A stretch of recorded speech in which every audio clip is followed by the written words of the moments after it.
Clé 3. Je pardonne au bourreau. Page 71. Commencez par effectuer les protocoles et le cercle de protection et de pouvoir, page 40-41. Un des plus gros chantiers des 21 clés de reprogrammation est indéniablement la clé 3, qui consiste à se débarrasser définitivement du schéma victime-bourreau. Peut-être que vous vivez des traumas parce que vous avez eu un parent maltraitant, ou vous baignez dans un bain de stress à cause de votre job, ou comme moi, vous ne supportez plus de vivre dans un monde d'oppression, de maltraitance. Malheureusement, l'apparition de la Covid a bouleversé, désorienté une grande majorité de la population. Les taux de suicide ont explosé, tout comme le nombre de divorces, et les laboratoires pharmaceutiques n'ont jamais vendu autant d'anxiolytiques et d'antidépresseurs. Focaliser sur les causes de notre mal-être pose un vrai problème pour 3 raisons. 1. Tant que vous identifiez une personne, par exemple un parent maltraitant, ou un groupe de personnes comme les responsables de votre mal-être, vous vous positionnez en victime. Le problème, c'est que la plupart du temps, les personnes que vous avez identifiées comme bourreaux n'ont aucune idée des traumas qu'elles ont créés en vous, ou si elles sont au courant, elles se nourrissent de la douleur qu'elles vous infligent. 2. En vouloir à une personne qui vous a blessé, créer un lien énergétique entre la personne et vous. Sachez que c'est une règle énergétique de base. L'énergie suit l'attention. La Huna des guérisseurs hawaïens dit « Energy flows where attention goes ». En focalisant sur votre bourreau, non seulement vous ne conservez pas votre énergie, dont le but est de vous maintenir en bonne santé et nourrir votre corps, mais en plus, vous videz votre énergie en nourrissant votre bourreau. Quel paradoxe! En réalité, si vous vouliez vraiment punir votre bourreau, le mieux serait de l'ignorer. Dans la phrase « Je suis malade à cause de lui », prenez conscience que vous donnez du pouvoir et vous nourrissez lui, en vous vidant de votre énergie. 3. Dans la phrase « Je suis malade à cause de lui », on remarque que l'attention se focalise sur les mots « Je suis malade ». Ressasser de la rancœur sur une personne parce qu'elle vous a blessé entretient la blessure. Pire, elle la ravage. Elle la ravage davantage. Voir ma vidéo YouTube L'espérance du riz où je démontre en réel comment des mots blessants ou aimants changent littéralement la texture du riz et de l'eau en à peine 15 jours. Répéter mentalement « je suis malade à cause de lui » ne fait que renforcer le programme malfaisant dans votre corps. Votre corps exécute le programme que le mental lui inculque. Tu dis que je suis malade, ok. Je continue d'entretenir la maladie. C'est comme si vous dirigiez de la magie noire sur vous-même. Franchement, à quoi cela vous sert-il d'être une victime? À rien. Conclusion, pour avoir la santé parfaite, vous êtes obligé de sortir du schéma de la dualité victime-bourreau. Le chemin le plus court pour y parvenir est le pardon. Attention, je soupçonne la crispation chez certains d'entre vous qui se diront « Quoi? Pardonner à mon père incestueux ?» ou violent. Pas question. Ou quoi? Pardonner à mon patron qui m'a mis au placard et qui a causé mon burn-out? Impossible. Le sens du pardon. En termes énergétiques, pardonner à quelqu'un ne veut pas dire que vous passez l'éponge sur ses méfaits. Cela ne veut pas dire on fait comme si rien ne s'était passé et on oublie tout. La personne qui a commis des choses nuisant à autrui mérite d'être punie. Simplement, le pardon signifie que ce n'est pas vous qui avez la responsabilité de juger ou de punir. Laissez le karma s'en charger. Bonne chance. En agissant de la sorte, vous rompez instantanément les liens toxiques qui vous lient. Le pardon est l'une des énergies les plus puissantes. Pardonner à quelqu'un est une façon d'affirmer « Je ne suis plus ta victime et je n'accepte plus que tu sois mon bourreau. À partir de maintenant et pour toujours, mon pardon rompt les liens toxiques entre nous. Tu n'as plus le pouvoir de me détruire. Je reprends mon espace vital, je reprends les rênes de ma vie, je décide qui je suis souverain en mon royaume. Pardonner à quelqu'un est aussi une façon d'affirmer ce n'est pas à moi de te juger. Je laisse le karma s'en charger. Tu n'es ni pire ni meilleur que moi. Par la loi universelle du karma qui veut qu'on récolte ce qu'on sème, tu devras répondre de tes actes dans cette vie-ci ou dans une prochaine vie. Chaque cause produit des effets. Celui qui nuit à autrui finit tôt ou tard par récupérer le boomerang des mauvaises énergies envoyées. Personne n'échappe à cette loi. Que se passe-t-il si c'est vous qui avez fait du mal à autrui ou à vous-même? Pardonnez-vous et faites le rituel de la clé 5, page 92. Je reviens sur la phrase « Tu n'es ni pire ni meilleur que moi ». Vous pourriez me rétorquer qu'un père maltraitant est pire que son enfant. En quelque sorte, vous avez raison et vous avez tort. Vous avez raison parce qu'à l'instant T, nous comparons l'énergie d'un parent maltraitant et l'énergie d'une personne aimante. Il y a bien évidemment un gouffre entre les deux. Vous avez tort dès lors que l'on considère la situation du point de vue de l'âme. Toutes les âmes sont soumises au cycle de l'incarnation, le but étant de s'améliorer de vie en vie, dans la perspective ultime d'atteindre l'éveil. Les âmes éprouvant le besoin de faire souffrir autrui sont de jeunes âmes qui ont vécu peu d'incarnations. Au fil des vies, l'âme devient de plus en plus empathique, de plus en plus compatissante, de plus en plus aimante. Les sages sont donc de vieilles âmes. On comprend mieux pourquoi personne n'est pire ou meilleur qu'autrui. Nous sommes tous une évolution qui nous mène à l'éveil. Certains sont simplement plus jeunes. Le père maltraitant, au fil des vies, finira par s'améliorer et par trouver l'éveil lui aussi. Notez que l'inverse est vrai aussi. Nous avons tous tué, torturé ou violé au moins dans une vie. Aussi improbable que cela vous paraît, cela fait partie des contrats d'âme. Comment formuler le pardon ? Si vous avez la possibilité et le courage de faire face à votre bourreau, vous pouvez lui dire « Je te pardonne parce que je ne veux plus être ta victime » ou « Je te pardonne parce que le karma se chargera de ton cas. » L'important est que vous cessiez de penser à la personne et à ce qu'elle vous a fait. Passez à autre chose. Si vous n'avez pas envie de vous confronter à votre bourreau, ce qui se comprend aisément, ou si vous n'en avez pas la possibilité matérielle parce que la personne est décédée, éloignée ou immatérielle, par exemple une entité, un groupe de personnes, vous pouvez formuler une des deux phrases ci-dessus, 3 fois à voix haute. Ayez confiance que votre destinataire recevra le message énergétiquement parlant et soyez assuré que votre corps et votre subconscient ont aussi enregistré le message afin de passer définitivement à un nouveau chapitre de votre vie. Vous pouvez aussi écrire sur une feuille tout ce que vous avez à dire une bonne fois pour toutes, puis brûlez-la et en ayant bien conscience que la fumée véhicule le message et la délivrera en temps et en heure à son destinataire.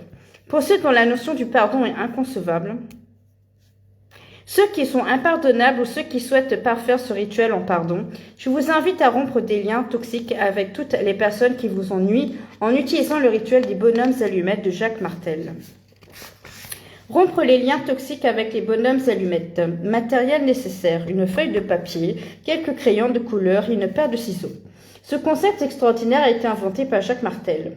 Cet exercice consiste à dessiner et à couper les liens d'attachement ou des liens toxiques qui nous relient à quelqu'un d'autre, mais pas seulement. Vous pouvez utiliser ce concept pour rompre le lien entre vous et la cigarette, par exemple, auquel cas le dessin de droite représentera une cigarette à la place du bonhomme.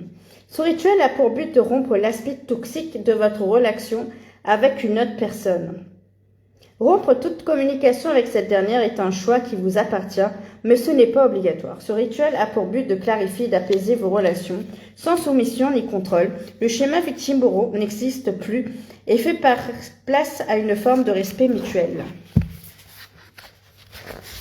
Disposez votre feuille de papier en format paysage. 1. Sur la partie gauche de la feuille, dessinez-vous en bonhomme bâton et indiquez en dessous votre prénom et la première lettre de votre nom de famille. 2. Entourez votre petit personnage pour représenter son aura et faites de petits traits autour de votre aura pour symboliser le fait que vous rayonnez. 3. Sur la partie droite de la feuille, dessinez la personne de votre choix et indiquez son prénom et la première lettre de son nom de famille.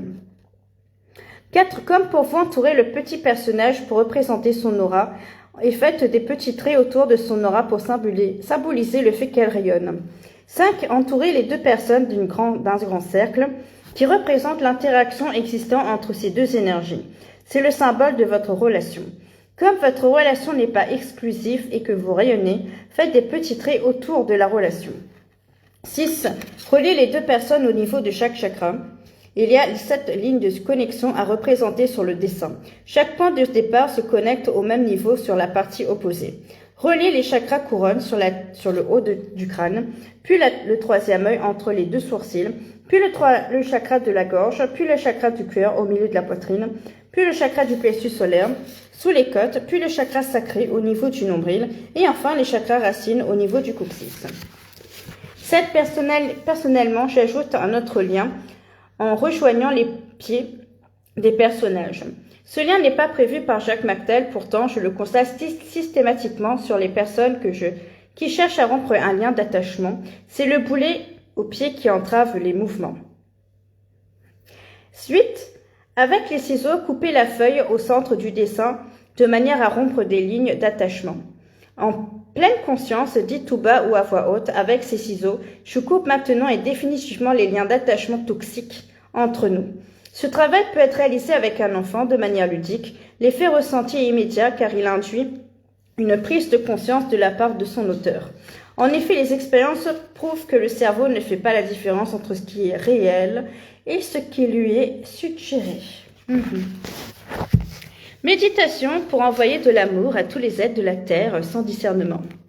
Pour terminer ce protocole de la clé 3, j'invite ceux qui s'en sentent capables à envoyer de l'amour à leur bourreau par la méditation suivante.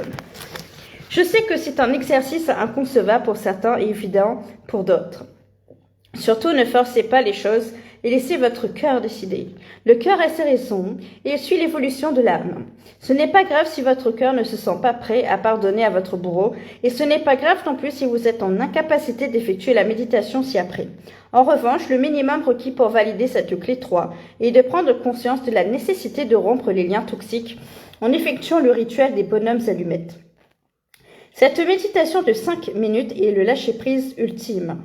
Elle permet à votre âme de s'exprimer de la façon la plus altruiste et la plus extraordinaire qui soit. Envoyer de l'amour à vos bourreaux est un acte affirmé de personnes éveillées de la 5D qui transmutent la peur et la haine des bourreaux. Jésus dit « Père, pardonne-leur car ils ne savent ce qu'ils font ». Luc 23, 34. Méditation de l'amour. Installez-vous confortablement assis sur une chaise ou en lotus, dans un endroit calme et fermez les yeux. Concentrez-vous sur votre respiration. Sentez votre poitrine qui se gonfle à l'inspiration et se dégonfle à l'expiration.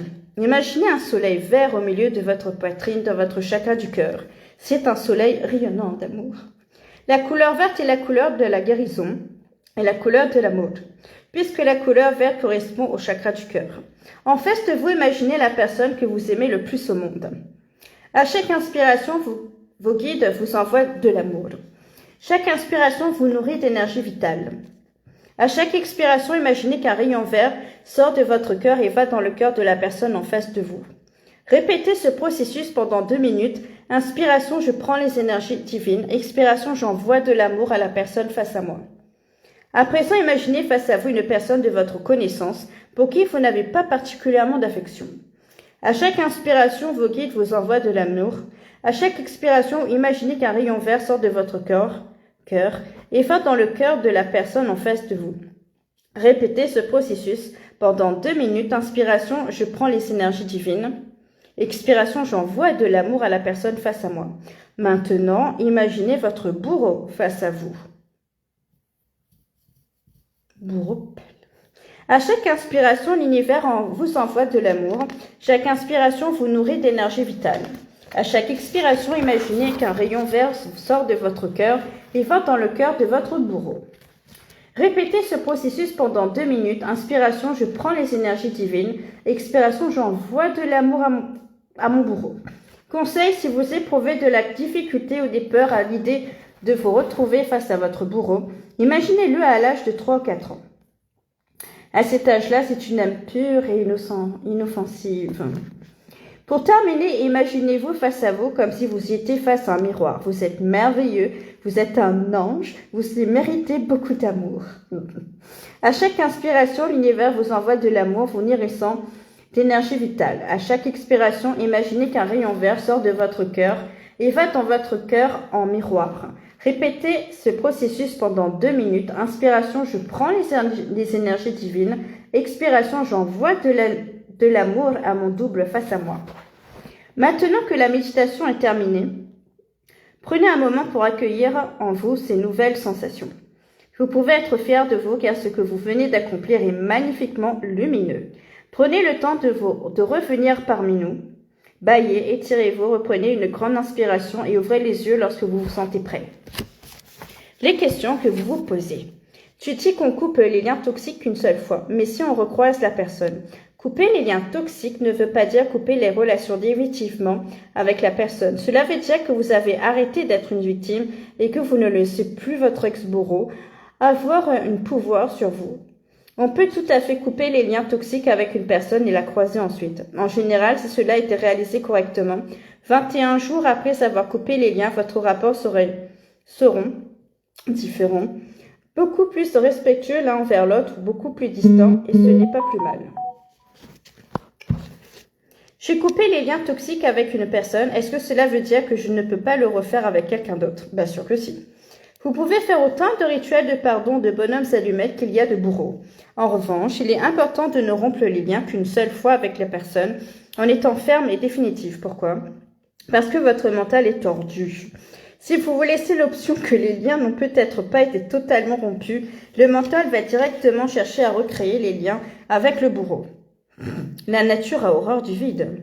C'est pourquoi votre mental préférera 1000 fois recréer une situation, certes toxique mais familière, plutôt que de vous voir faire le grand saut vers votre souveraineté divine. Votre souveraineté implique que vous alliez vers votre grandeur, vers qui vous êtes vraiment, et cela terrifie le mental qui redoute l'inconnu. Clé numéro 4 demain.